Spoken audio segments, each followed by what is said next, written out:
নির্বাচনের পরে যুদ্ধ হবে না নির্বাচনের আগে যুদ্ধ হবে? এই নির্বাচন মুহূর্তে, নির্বাচনের দিনও হতে পারে, নির্বাচনের পূর্বও হতে পারে, নির্বাচনের পরও হতে, নির্বাচন সংলগ্ন পাশাপাশি সময়ে। তো এই যুদ্ধে বিজয় হবে কারা? এটা ধরেন স্বাধীনতা বিরোধী ৭১-এর পরাজিত শক্তি যারা, তারা তো একটা ফাট আছেই। আর বাংলাদেশের স্বাধীনতার চেতনার শক্তি হলো আওয়ামী লীগ, বিএনপি, জাতীয় পার্টি। এখন বাংলাদেশের সকল মানুষে ৭১-এর সপক্ষে।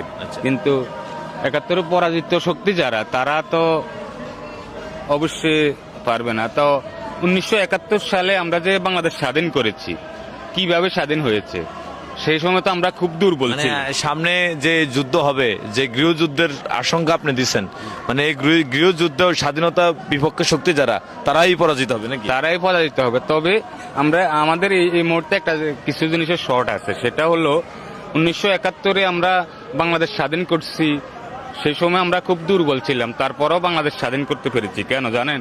সেই সময় পাকিস্তানিদের হাতিয়ারের চেয়েও আমাদের কাছে বড় ৪টি হাতিয়ার ছিল। ৪টি হাতিয়ার কি বলতে পারেন? আমি তো জানি না। ৪টি হাতিয়ার হলো একতা, সততা, আর মনোবল, আর সঠিক নেতৃত্ব। এই ৪টি হাতিয়ার দিয়ে কিন্তু আমরা ৭১-এ বাংলাদেশ স্বাধীন করছি। ঠিক আছে, এই মুহূর্তে কিন্তু ওই জিনিসগুলা নাই। তারপরেও আমরা তৈরি করে নিতে পারবো এটা, যদি সৎ ইচ্ছা থাকে। যদি ইচ্ছা থাকে, যদি মানে দেশের ক্লান্তিকর মুহূর্তে আসলে সবাই এক ঐক্যমতে। ঐক্যমতে। এখন এই ঐক্যমতে আপনি যাদেরকে স্বাধীনতা বিরোধী বলছেন, তারা যদি এই ঐক্যমতে দেয়া যায় নেতৃত্ব স্থানে, তো তারা চলে আসতে পারে। নেতৃত্ব স্থানে যদি তারা চলে আসে, তাহলে তারা টিকবে না। কারণ বাংলাদেশের সকল মানুষ আবারও ৭১-এর মতো এক হয়ে যাবে, ও আবারও সেই ডাকটি দিবে, ৭১-এর হাতিয়ার গর্জে উঠে আরেকবার।